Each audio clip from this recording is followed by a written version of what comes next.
मित्रों, एक बार फिर आपका स्वागत है आपके अपने YouTube चैनल एम के प्रेरणा पर। दोस्तों, यह 5 चीजें दूसरे को देने से घर में आती है। भयंकर गरीबी। दर्शक बंधु, यह कहानी देवी लक्ष्मी और उनकी कृपा प्राप्ति की शर्तों के बारे में महत्वपूर्ण शिक्षा देती है। अर्थात यह बताती है कि लक्ष्मी किस किस से नाराज होकर उसका साथ छोड़ जाती है। जब इंद्र ने अपने सिंहासन और वैभव को खो दिया, यानी कि दैत्यों ने देवताओं को स्वर्ग से मारकर भगा दिया और स्वर्ग पर अपना आधिपत्य जमा लिया, तो यह उनके अहंकार और गलत कर्मों का परिणाम था, जिससे देवी लक्ष्मी ने उनका साथ छोड़ दिया था। इसके बाद इंद्र की पत्नी सच्ची ने माता लक्ष्मी से मुलाकात की। लोक पर माता लक्ष्मी एक गाय के रूप में विचरण कर रही थी, तो इंद्र की पत्नी माता लक्ष्मी के पास आई और हाथ जोड़कर उनसे यह जानने का प्रयास किया कि वे किन लोगों पर कृपा करती हैं और किन से दूर हो जाती है। इस संदर्भ में देवी लक्ष्मी ने बताया कि वे उन लोगों को छोड़ देती हैं जो अहंकार, आलस्य, अधर्म और असंयुक्त होते हैं। इस कथा का मुख्य उद्देश्य यही है कि सच्चे और धर्मनिष्ठ लोगों पर ही लक्ष्मी की कृपा होती है। जिनके कर्म अहंकार और अधर्म से भरे होते हैं, उन्हें धन संपत्ति का सुख नहीं मिलता। आइए, मैं आपको इस कहानी के माध्यम से विस्तार से बताने का प्रयास करूंगा। माता लक्ष्मी कहती है कि जो लोग गृहस्थ आश्रम में रहते हैं, पहले मैं उनके लिए बता दूं कि कौन सी चीजें दूसरों को देने से मैं उनसे नाराज होकर उनके घर को छोड़कर चली जाती हूं। कहते हैं, घर की यह 5 चीजें कभी दूसरे को नहीं देनी चाहिए, और खास करके महिलाओं को इस बात पर ज्यादा गौर देना चाहिए, क्योंकि घर की मालकिन वही होती है। उन्हें कौन सी चीजें किसको देनी चाहिए, कौन सी नहीं, इस बात को उन्हें भली भांति समझ लेना चाहिए। आज हम आपको मां लक्ष्मी की एक प्राचीन कहानी सुनाने जा रहे हैं। इस कथा के माध्यम से आपको पता चल जाएगा कि एक स्त्री को अपने घर की कौन सी चीजें दूसरे को भूल से भी नहीं देनी चाहिए। जो भी स्त्री अपने घर की यह चीजें दूसरों को दे देती है, मां लक्ष्मी उसके घर को छोड़कर चली जाती है। माता लक्ष्मी इंद्र की पत्नी को उधर कथा सुनाती है कि हे देवी, पूर्व काल की बात है। किसी गांव में एक दुलारी नाम की मेरी एक भक्त स्त्री रहती थी। वो अपने पति और सास ससुर के साथ बड़े आनंद से रहती थी। किसी चीज की उसके घर में कोई कमी नहीं थी। धन दौलत से उसका घर पूरी तरह से संपन्न था। दुलारी एक पतिव्रता नारी थी, जो सत्य धर्म का पालन करते हुए बड़ी कुशलता से अपने घर के समस्त कार्य करती थी। दुलारी स्वभाव से अत्यंत करुणामय थी। वह हमेशा दूसरों की सहायता करने में अपना योगदान देती रहती थी। दुलारी का पति एक व्यापारी था, जो अनाज का व्यापार देश विदेश में करता था। व्यापार में उसे खूब फायदा होता था, और इसका कारण था मां लक्ष्मी की विशेष कृपा। मां लक्ष्मी सदैव उनके कार्यों से प्रसन्न रहती थी, क्योंकि दुलारी जो थी वह अपने पति से खूब प्रेम करती थी और पति को ईश्वर मानकर उनकी पूजा करती थी। वह हमेशा पति से पहले जागकर घर का सारा काम काज कर डालती थी। अपने आंगन में झाड़ू लगाती थी, फिर रंगोली बनाकर के घर के आंगन को सजाया करती थी।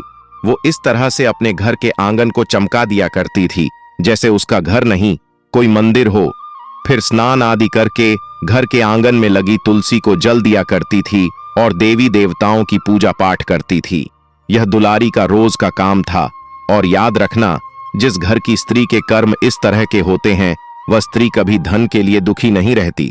दुलारी घर परिवार में सबका सम्मान करती थी, हमेशा मधुर बात किया करती थी, कभी किसी का अपमान नहीं करती थी, ना उसके शब्द किसी को चोट पहुंचाते थी। पति भी अपनी पत्नी के चाल चरित्र से बहुत प्रसन्न रहता था। मित्रों, एक घर जब संपन्न होता है तो उसमें एक का नहीं, बल्कि घर के सभी लोगों का योगदान होता है। अगर एक आदमी सही रास्ते पर चले और घर के बाकी सदस्य उसके विपरीत काम करें, तो उस घर में कभी माता लक्ष्मी का आगमन नहीं हो सकता। दुलारी को देखकर लोग कहते थे, अरे यह तो वास्तव में लक्ष्मी है। जब से यह घर में आई है, तब से इस घर की तो तरक्की होने लगी है।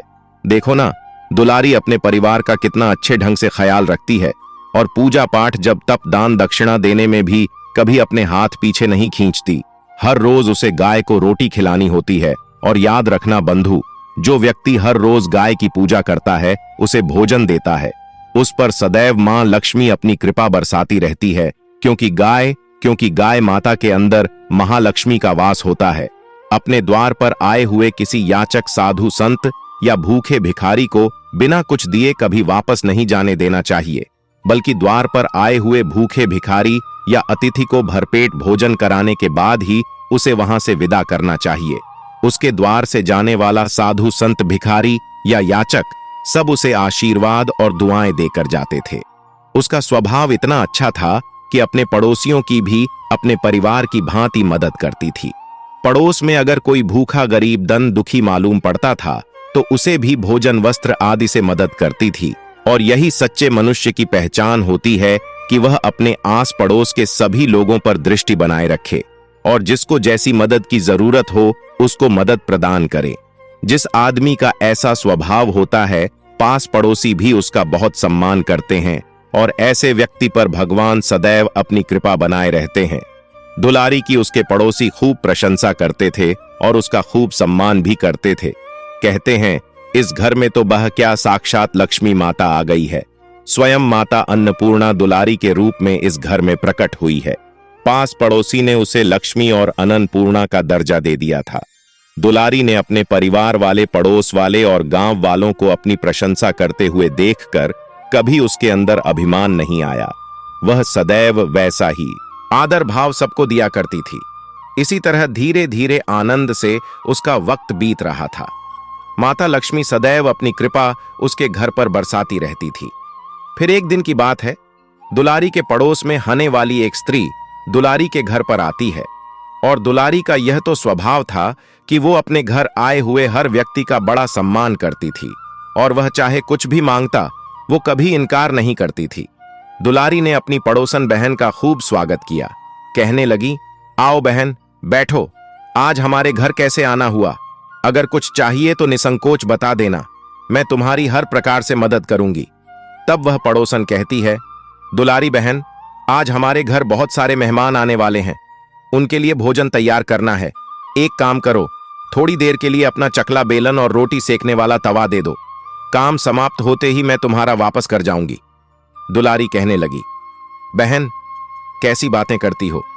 मेरे शरीर का एक एक कतरा तुम सबका ही तो है। इसमें कौन सी बड़ी बात है जो इतना सख जाकर कह रही हो? अभी मुझे चकला, बेलन और तवे की जरूरत नहीं है।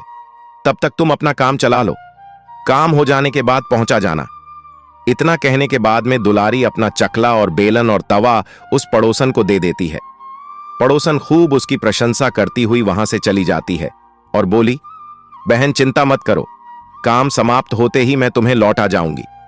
मित्रों, इस तरह से एक और महिला दुलारी के घर पर आती है। दुलारी उसका भी खूब स्वागत करती है और पूछने लगती है, बहन बताओ, मैं तुम्हारी क्या सेवा कर सकती हूं? तब दूसरी पड़ोसन कहने लगी, बहन, मैं तुम्हारे पास एक जरूरी काम से आई हूं। आज मेरे घर मेहमान आने वाले हैं और मेरा झाड़ू टूट गया है। घर का आंगन नहीं बोहरा है, आंगन में बहुत धूल मिट्टी जमा हो गई है।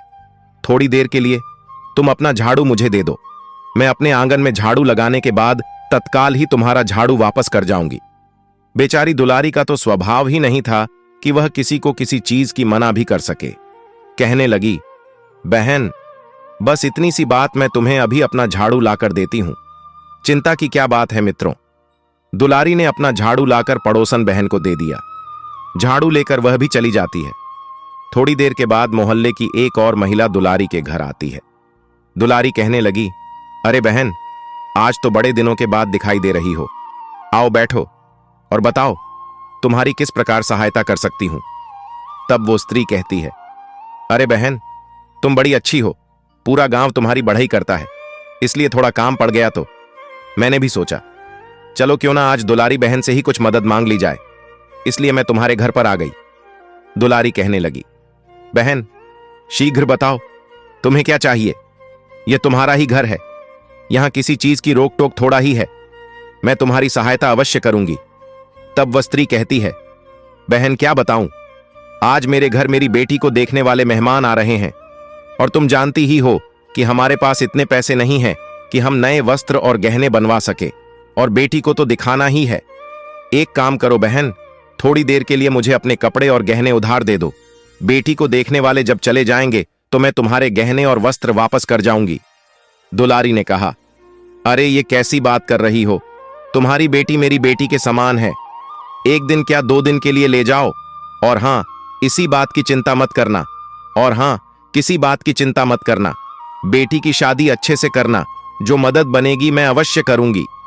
इतना कहकर के दुलारी अपने गहने और कपड़े उस महिला को दे देती है और बोली, बहन, इन्हें पहनकर तुम्हारी बेटी खूब राजकन्या मालूम पड़ेगी। पड़ोसन भी दुलारी की प्रशंसा करती हुई गहने और लेकर चली जाती है। धीरे धीरे शाम हो जाती है। जब शाम होती है तो गांव की एक और बहन दुलारी के घर पर आती है। दुलारी उसकी भी खूब आव भगत करती है और बोली, बहन, तुम्हें किस चीज की आवश्यकता है? बेक तुम भी बताओ। तब वह बहन कहती है, बहन, तुम कितनी अच्छी हो, कभी किसी बात के लिए मना नहीं करती, इसीलिए तो पूरे गांव में तुम्हारी खूब बढ़ई होती है। क्या बताऊं, आज मेरा बच्चा बड़ा भूखा है, उसे पिलाने के लिए दूध चाहिए, इसलिए मैं तुम्हारे पास दूध मांगने के लिए आई हूं। आपकी गाय दूध देती है, थोड़ा सा दूध मिल जाता तो मेरे बच्चे का आज का दिन। तब दुलारी कहने लगी, अरे बहन, तू इतना दिल छोटा क्यों करती है? तेरा बच्चा मेरा बच्चा है, और फिर बच्चा किसी का भी हो, उसे भूखा नहीं रखा जा सकता। तुम अभी रुको, मैं रसोई घर से उसके लिए दूध लेकर आती हूं। इस प्रकार से दुलारी थोड़ा सा दूध लाकर उस महिला को दे देती है और फिर अपने काम में लग जाती है। मित्रों, इधर रात हो चुकी थी। रात को जब दुलारी का पति लौट कर आया तो उसने अपने पति की खूब सेवा की, उसके भोजन पानी की पूछी, कुछ घर की परिवार की बातें हुई, कुछ व्यापार की, और फिर उसके बाद खा पीकर दोनों सो जाते हैं।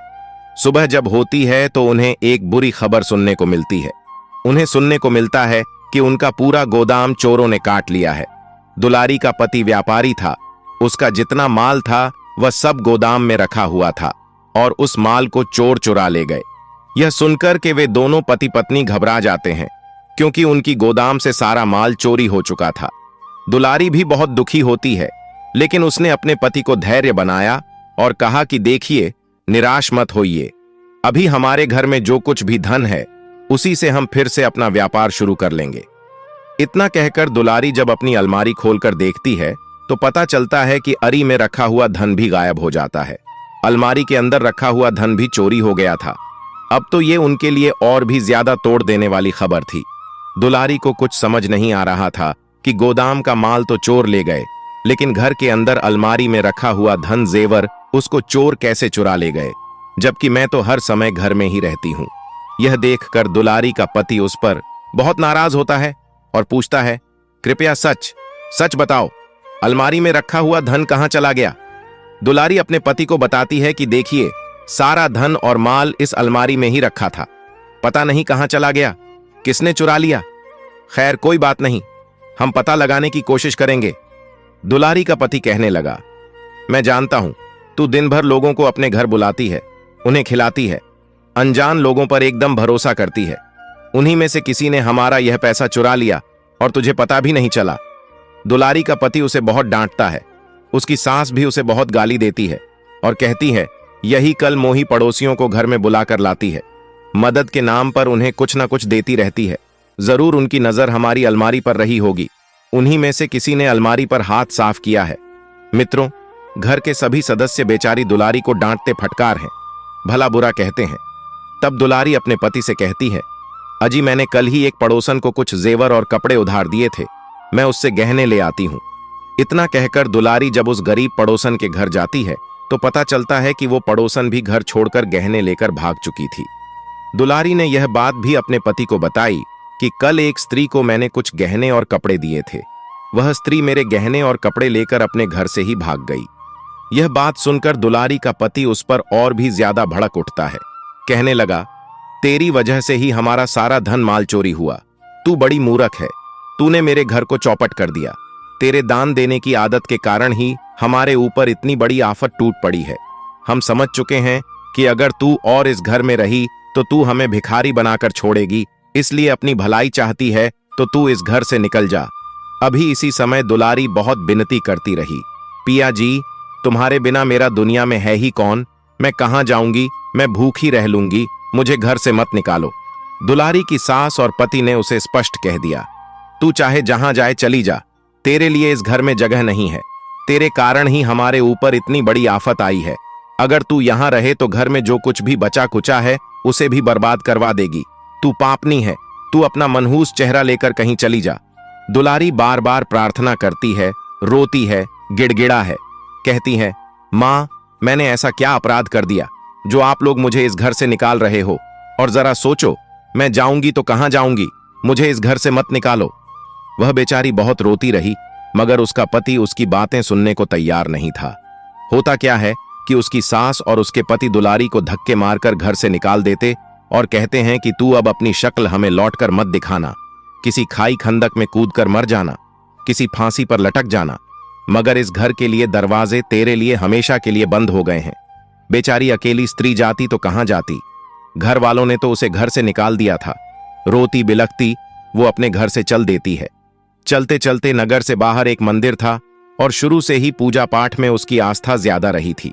वो एक मंदिर में पहुंचती है और भगवान से प्रार्थना करती है कि मैंने ऐसा कौन सा पाप कर दिया जो मेरे ही पति ने मुझे घर से निकाल दिया। मैं तो आपकी रोज पूजा अर्चना करती थी। फिर हे मां लक्ष्मी, आपने मेरे घर को क्यों छोड़ा? मेरे घर से जाने का क्या कारण था? मेरे ऐसे कौन से काम खराब थे जो आप मुझसे रूठ गई? मित्रों, दुलारी सोचती है कि एक स्त्री का पति के बिना कोई नहीं होता। यदि पति ने ही उसे दूर कर दिया तो फिर क्या करेगी? मेरे पति ने मुझे त्याग दिया, अब मैं जीकर क्या करूंगी? उनकी नजर में मेरे ही कारण घर पर यह मुसीबत आई है, इसलिए मुझे अब जीने का कोई अधिकार नहीं है। इतना कहकर मित्रों, दुलारी माता का त्रिशूल निकालकर आत्महत्या करने जा रही थी। कहने लगी, माता, यदि मैं पापी हूं तो मैं अपना त्याग कर रही हूं, मुझे माफ कर देना। मैं भूख प्यासी रह सकती थी, लेकिन पति से अल होकर नहीं रह सकती, इसलिए मैं अपने प्राण त्यागने जा रही हूं। इतना कहने के बाद में दुलारी ने माता का त्रिशूल अपनी गर्दन पर रख लिया। मित्रों, उसी समय साक्षात माता लक्ष्मी वहां प्रकट हो जाती है और कहती है, पुत्री ठहरो, यह तुम क्या करने जा रही हो? दुलारी ने जब एक दिव्य आवाज सुनी तो आंखें खोलकर देखती है। उसने देखा कि माता लक्ष्मी साक्षात उसके सम्मुख खड़ी है। लक्ष्मी मां के दर्शन करके दुलारी अपने आप को बड़ा धन्य समझ रही थी। कहने लगी, मां, आपके कारण ही आज मेरे पति ने, मेरी सास ने मुझे घर से निकाल दिया है। अगर तुम मेरा त्याग न करती तो मेरा पति मेरा त्याग न करता। मुझसे ऐसा कौन सा पाप बन गया था? तब माता लक्ष्मी कहती हैं, पुत्री, मनुष्य पर चाहे जितनी ही बड़ी मुसीबत आ जाए, पर उसे आत्महत्या करके यह घोर पाप नहीं करना चाहिए। धनवान होना और गरीब होना यह जिंदगी का हिस्सा है। मनुष्य के अच्छे बुरे कर्मों का फल है और उसे अपने कर्मों को सुधारना चाहिए, न कि नुकसान होता हुआ देखकर आत्महत्या करना चाहिए। दुलारी कहने लगी, माता लक्ष्मी और मैं क्या करती? आपने भी मुझे त्याग दिया तो मेरे पति ने भी मुझे त्याग दिया। यह दुनिया बड़ी मतलबी है। आपकी वजह से ही तो सारे संसार से संबंध चलता है। धन के ही सारे रिश्ते नाते होते, धन छड़ होने पर रिश्ते भी टूट जाते हैं। धनहीन मनुष्य को लोग उसी तरह त्याग देते हैं जैसे सांप कचली को त्याग देता है। अब आप ही बताइए माता, क्या मेरा कोई अपराध है? तब माता लक्ष्मी समझाती है, हे पुत्री, तुम जानती हो तुम्हारे पति ने तुम्हारा त्याग क्यों किया। तुम्हारी ही भूल के कारण तुमने जाने अनजाने में कुछ ऐसे काम किए जिनकी वजह से मुझे तुम्हारा त्याग करना पड़ा, क्योंकि तुमने जा बकर मेरा त्याग किया है। तुमने कुछ वस्तुओं का दान किया था जिसमें मेरा वास होता है। मदद के नाम पर तुमने कुछ ऐसी चीजें दूसरों को दे दी जिनके अंदर मेरा वास होता है। अब तुम स्वयं अपने हाथों से जब मुझे दूसरों को दे दोगी तो फिर क्या होगा? तुमने मेरा त्याग कर दिया, इसलिए मुझे तुम्हारा घर छोड़कर जाना पड़ा। जो स्त्री अपने घर की कुछ चीजों को दूसरे को दान कर देती है या मदद के नाम पर भी मांगने पर दे देती है, उनके घर से मेरा बांस उठ जाता है। मैं उन वस्तुओं के साथ ही उसका घर छोड़कर चली जाती हूं। तब दुलारी पूछती है, हे मां, वह कौन कौन सी वस्तुएं होती हैं जिन्हें दूसरे को नहीं देना चाहिए या उनका दान नहीं करना चाहिए, जिनके दान करने से या देने से आप उस घर को त्याग देती हैं? तब देवी लक्ष्मी कहती हैं, हे पुत्री, अब तुम ध्यान से सुनो। मैं तुम्हें उन चीजों के बारे में बताती हूं जो किसी भी स्त्री को दूसरे को देना चाहिए। इन चीजों का दान करने से मैं उस घर को छोड़कर चली जाती हूं। भूलकर भी घर की स्त्रियों को चकला, बेलन और तवा कभी किसी को नहीं देना चाहिए। रसोई घर में इन वस्तुओं का बड़ा महत्व होता है। भोजन से लेकर भगवान को भोग लगाने तक की सारी सामग्री का निर्माण इन्हीं से होता है। इन्हें अपने घर के अंदर बड़ी ही साफ सफाई के साथ रखना चाहिए और हमेशा संभाल कर रखना चाहिए। कहते हैं तब पर बनी पहली रोटी पर गाय माता का अधिकार होता है और गाय में मैं स्वयं वास करती हूँ। इन वस्तुओं को दूसरे को देने पर यह अपवित्र हो जाती है और फिर इन्हें उपयोग करने से विपरीत फल की प्राप्ति होती है। याद कर लो, तुमने अपने रसोई घर से इन बर्तनों को अपनी पड़ोसन को दे दिया था। और तो और झाड़ू के अंदर मैं निवास करती हूँ। तुमने उस झाड़ू को भी मांगने पर दे दिया था, जो वस्तु मुझे सबसे अधिक प्रिय होती है, जिसका दिवाली पर मेरे साथ पूजन होता है। तुमने उसे ही दूसरे को दे दिया, तो फिर बताओ मैं तुम्हारे घर कैसे रह पाती। जो स्त्री अपने घर की लक्ष्मी यानी कि झाड़ू को दूसरे को दे देती है, मैं उसके घर से चली जाती हूँ। झाड़ू से घर आंगन साफ सुथरा होता है और जिसका घर आंगन साफ सुथरा होता है, मैं उसी के घर आंगन में बराज हूं। अपने घर की लक्ष्मी यानी कि झाड़ू को अपने घर में संभाल कर रखना चाहिए। झाड़ू का कभी अपमान नहीं करना चाहिए, ना उसे कभी लातों से मारना चाहिए, ना उसे कभी पैरों से लांघ चाहिए। झाड़ू के ऊपर कभी किसी अन्य व्यक्ति की दृष्टि भी नहीं पड़नी चाहिए और स्त्री को कभी अपने श्रृंगार का सामान, आभूषण, कपड़े दूसरी अन्य महिला को मांगने पर भी नहीं देने चाहिए। आभूषणों में मैं स्वयं निवास करती हूँ और स्त्री के 16 श्रृंगार में आभूषणों का बड़ा महत्व होता है। बिना आभूषणों के स्त्री अधूरी रहती है। एक विवाहित स्त्री को अपने आभूषण कभी दूसरी स्त्री को पहनने के लिए नहीं देना चाहिए। जो स्त्री अपने आभूषण दूसरी स्त्रियों को देती है, उनके जीवन में दुर्भाग्य आता है। शाम होने के बाद कभी किसी को सफेद रंग की वस्तुओं का दान नहीं करना चाहिए, जैसे दूध, चावल या सफेद वस्त्र। तुमने शाम के समय में दूध का दान किया, इसलिए तुम्हारे जीवन में दुर्भाग्य। अब मैं तुम्हें उन वस्तुओं के बारे में बता दिया जिन्हें देने पर लक्ष्मी से वियोग होता है। उस घर की सुख, शांति, समृद्धि चली जाती है। माता लक्ष्मी के बताने पर दुलारी अपने आप को बहुत धिक्कार है, बार बार क्षमा मांगती है। मां, हमसे गलती हो गई, अब मैं कभी जाने अनजाने में ऐसा काम नहीं करूंगी, मुझे क्षमा कर दो। और तुम फिर से मेरे घर में कैसे आओगी, मुझे इसका भी उपाय बता दो। माता लक्ष्मी कहती, बेटी, तुम्हें प्रायश्चित की कोई जरूरत नहीं है। यदि तुम्हें प्रायश्चित की आवश्यकता होती तो मैं स्वयं प्रकट होकर तुम्हें दर्शन नहीं देती। यह तुम्हारे अच्छे कर्मों का फल है कि तुमने जो कुछ भी किया था वह सब निस्वार्थ भावना से किया था। अब तुम अपने घर जाओ, तुम्हारे पीछे पीछे मैं भी तुम्हारे घर आ रही हूं। मेरे आते ही पहले की तरह तुम्हारी सारी धन संपदा लौट आएगी। इतना कहकर माता लक्ष्मी वहां से अंतर्धान हो जाती है।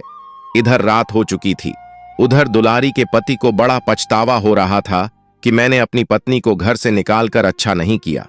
मैं अपनी पतिव्रता स्त्री को घर से निकाल दिया, उसके जाते ही मैं तो और भी ज्यादा कंगाल हो जाऊंगा। वह अपनी पत्नी को ढूंढने के लिए नगर से बाहर आया।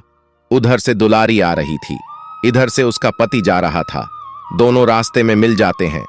वह अपनी पत्नी से क्षमा मांगता है और कहता है, प्रिय, तुम मुझे माफ कर दो। गुस्से में मैंने पता नहीं तुमसे क्या कह दिया। तुम तो साक्षात मेरे घर की लक्ष्मी हो। जिन लोगों ने हमारा धन लूटा था, उन लोगों ने हमारा धन हमें वापस कर दिया है और तुम्हारा नाम लेते हुए उन्होंने मुझसे माफी मांगी थी। अपने पति के मुख से ऐसी बातें सुनकर दुलारी बड़ी प्रसन्न हो जाती है और वह अपने पति के साथ घर लौट आती है। माता लक्ष्मी की कृपा से उसके घर में फिर से पहले की धन संपदा, सुख, शांति आ जाती है।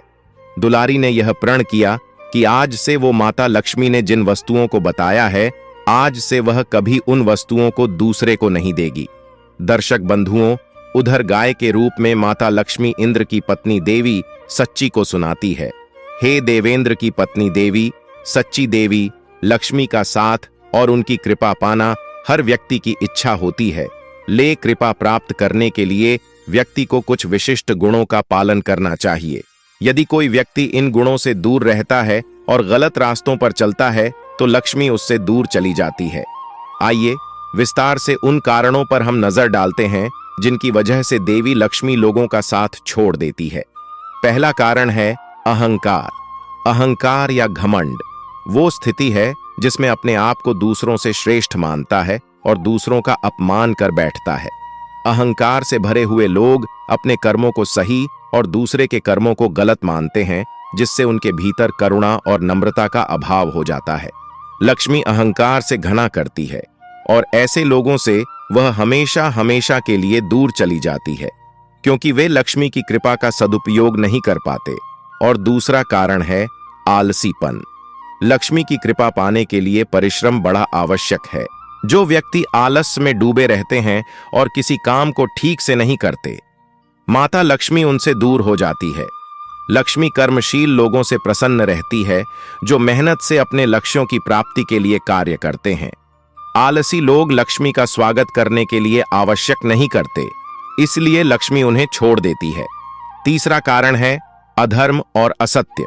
अधर्म और असत्य का पालन करने वाले लोग अपने व्यक्तिगत स्वार्थ के लिए दूसरों को नुकसान पहुंचाते हैं। ऐसे लोग छल कपट और बेईमानी से धन कमाने की कोशिश करते हैं। देवी लक्ष्मी को सच्चाई और धर्म प्रियता पसंद है। वे अधर्म और असत्य का साथ नहीं देती। इसीलिए जो लोग अधर्म के मार्ग पर चलते हैं, लक्ष्मी जी उनका त्याग कर देती है। पांचवा कारण है क्रोध और द्वेष। जो लोग हर समय क्रोधित रहते हैं और दूसरों से द्वेष रखते हैं, लक्ष्मी उनसे दूर हो जाती है। क्रोध और द्वेष मन को शांत करते हैं और व्यक्ति के भीतर नकारात्मक ऊर्जा को बढ़ाते हैं। लक्ष्मी की कृपा शांति और सुख में ही प्रकट होती है, न कि नकारात्मकता में। इसलिए क्रोधी और दोष लोग लक्ष्मी को दूर कर देते हैं। नंबर 6 है दूसरों का अपमान। लक्ष्मी को उन लोगों से भी दूरी हो जाती है जो दूसरों का अपमान करते हैं, उनकी निंदा करते हैं, सम्माननीय जनों का सम्मान नहीं करते, जिनके भीतर दूसरों के प्रति प्रेम और आदर की भावना नहीं होती। लक्ष्मी उन्हें त्याग देती है। यह दिखाता है कि इंसानियत और विनम्रता के बिना लक्ष्मी को आकर्षित करना संभव नहीं है। इन्हीं कारणों से स्पष्ट होता है कि देवी लक्ष्मी व्यक्ति के चरित्र, आचरण और जीवन के प्रति दृष्टिकोण के आधार पर उन्हें अपनाती है या छोड़ देती है। जो लोग अनुचित आचरण करते हैं, वे अपने ही कर्मों से लक्ष्मी को दूर कर देते हैं। तो दर्शक बंधु, अब तो आप समझ ही गए होंगे कि माता लक्ष्मी की कृपा पाना है तो हमें किस तरह बनकर रहना है और किन किन वस्तुओं को दान करना है और किन को नहीं। तो दोस्तों, मैं उम्मीद करता हूं यह वीडियो जरूर पसंद आई होगी। तो चलिए वीडियो को लाइक कीजिए और कमेंट में अपनी राय दीजिए। साथ ही हमारे चैनल एम के प्रेरणा को सब्सक्राइब जरूर कीजिए। मिलते हैं आपसे फिर एक अगली वीडियो के साथ, एक और नई चर्चा के साथ। आप सभी का बहुत बहुत धन्यवाद।